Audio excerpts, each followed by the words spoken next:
Right, it's my pleasure this evening to welcome our friend here, whose name escapes me. Rupert Morris. To welcome him back, actually, because Rupert was one of our founder members of this group, and in the early days was treasurer. Rupert is the man of words. He was a staff journalist at the Times and at the Telegraph. He's also an author. He's currently chairman of a company called Charity for Words, which Clarity for Words. Thank you. And offers writing and training skills for companies and public bodies as well. Now, the reason for Rupert coming here is Rupert is an accredited celebrant of the British Humanist Association, and as such carries out baby namings, weddings and funerals. I think probably funerals are the largest one and growing in demand in this country, humanist funerals. So without more ado, I hand you over to Rupert.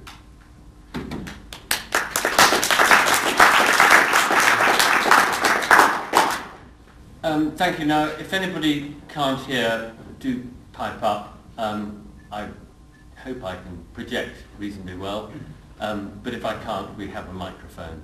So I want to, I'm going to just talk from my personal experience. I'm not here representing the BHA, and I won't be able to answer questions about numbers of ceremonies we do and things like that. I'm not up to speed on that, you know, but I was reassured by Chair that you wouldn't expect me to know all that. If you wanted that, you'd go to the BHA.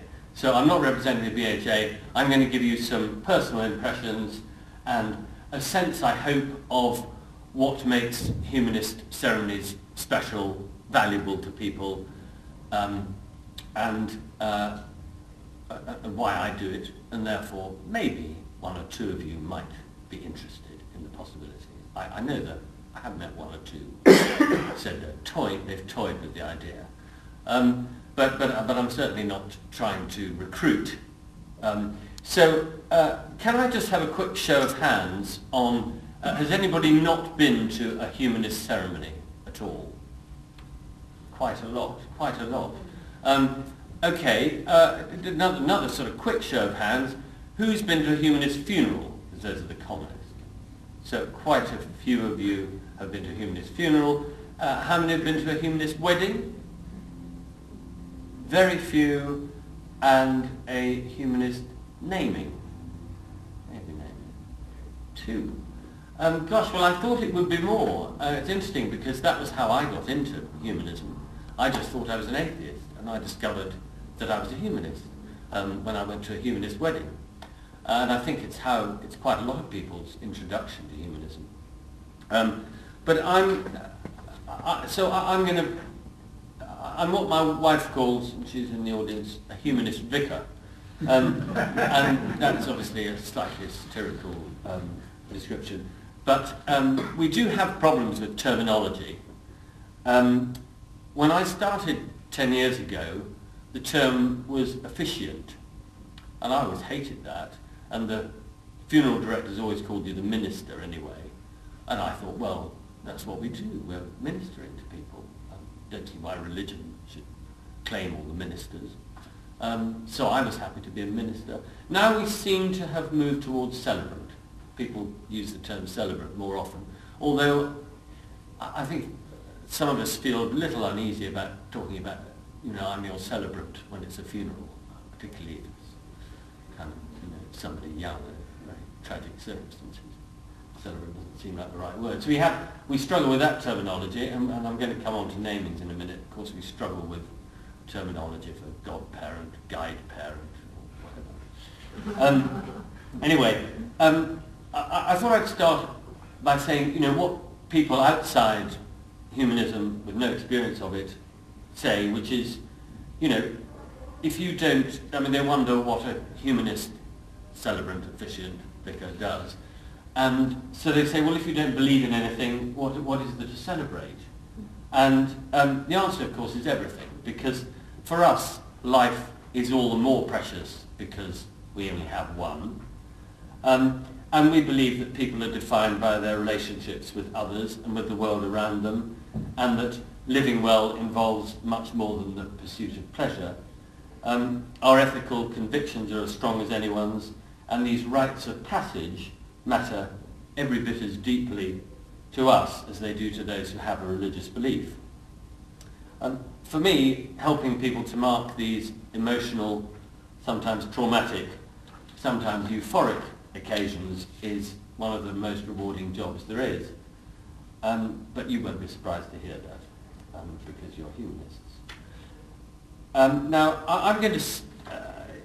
funerals you're more familiar with, more of you have been to them. And I think when somebody dies, it's pretty obvious that you want to do something that's true to that person. And that's why if your mum, dad, whoever dies and you know they never went to church, you know it would be wrong to get a Church of England vicar to say a few words. It would just ring hollow. So I think that's why people go to humanist funerals, and that's why more of you have been to humanist funerals than anything else. It's a bit different with weddings. A lot of people who don't have a religious faith, or who, for one reason or another, it's just not an option to get married in church or anything, they just go to a register office, and then they have a party afterwards with lots of speeches, and that's enough. But it's grown over recent years that people want a ceremony that's special, that says something about that expresses their love and their commitment, their hopes and aspirations in a way that is true to them. And many parents want to welcome their children into the world in the same way. So that's where people like me come in. Our job is to make those ceremonies special. So I'm going to start with namings. I'm going to keep an eye on the clock because I could go on forever. When I warm up, when I get into the funerals in particular, you'll find I've got lots of stories to tell. If I talk about, so I'll talk about namings first, which I think in some ways are the least important. I mean, for me, this is the order of importance in sort of ascending order, funerals being the most important. But there are various things that people want to do with names. Say, they're not so crucial. You know, I think a lot of people, I don't know whether a lot of you here are aware of ever having had if you weren't christened, or you come from another religious tradition, or have never had any sort of naming or anything, but probably not, and you probably don't feel the lack of it.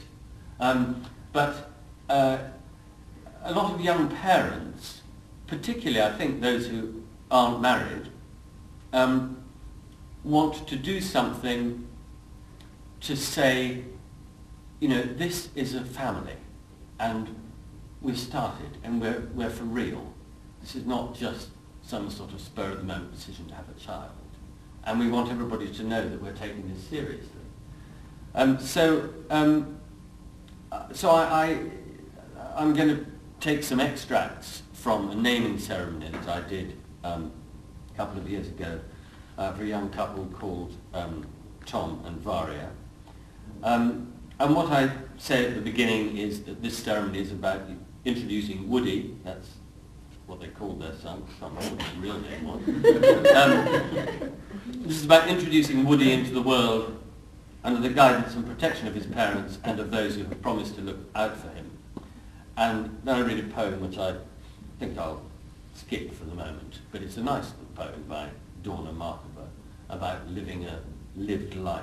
And shall I read it? Yeah. Yeah, it sets the tone. It sets the tone. I will not die an unlived life. I will not go in fear of falling or catching fire.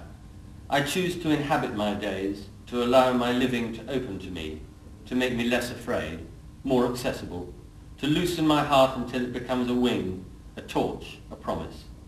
I choose to risk my significance, to live. So that which came to me as seed goes to the next as blossom, and that which came to me as blossom goes on as fruit. It is also, I say, the beginning of a family, and then I'm mentioning this couple. Like plenty of young couples, Varia and Tom have not yet felt the urge to get married, but they are fully committed to their relationship and to the family they've begun to create. So today has a special significance for them and for their respective parents and families. It signifies the continuation of the Clark and Shaw families into a new generation. Varia and Tom have chosen a humanist ceremony because they're not religious, but they want Woody to grow up with strong values. Humanism offers that ethical basis for living by affirming the dignity and worth of all human beings, a principle for life that is endorsed by every leading religion. And I then say that I think that humanism in action is the bit we can all agree on, that we should follow our own convictions and make the most of our talents while taking care to respect the feelings and aspirations of others. And then I usually introduce the fact, I say we will have a silence before the naming. Just as I have a silence in a wedding, we usually have a silence in a funeral. One associates silences with funerals. But that's a special nod to everybody because, you know, these ceremonies are very inclusive. There are always people of various religious faiths in the audience, and I never want them to feel excluded, and nor indeed to the parents or the husband and wife, you know, the couple. So it's important to include everybody. So I mentioned that, and then I usually quote a bit of Bertrand Russell, a good standby on these occasions. Russell said that the best way to bring up a child is to give him or her a great degree of freedom without ever allowing him, he uses him throughout, so don't I'm being sexist, to think that he can do whatever he likes. Too much authority, says Russell, risks making him either submissive or rebellious, when what you want is good nature and an open mind. Too much freedom, on the other hand, will allow him to become a tyrant, because if you abandon children to themselves, you end up with the tyranny of the stronger. He says the most important freedom to give a child is freedom from the feeling of baffled impotence, which arises when vital impulses are thwarted. I suspect many of us can identify with that. Russell says we should make every attempt to cause the child to feel that it's worth his while to know what's being taught. When the child cooperates willingly, he learns twice as fast and with half the fatigue. So I'm giving a sense here with these quotes of the responsibility of bringing up children.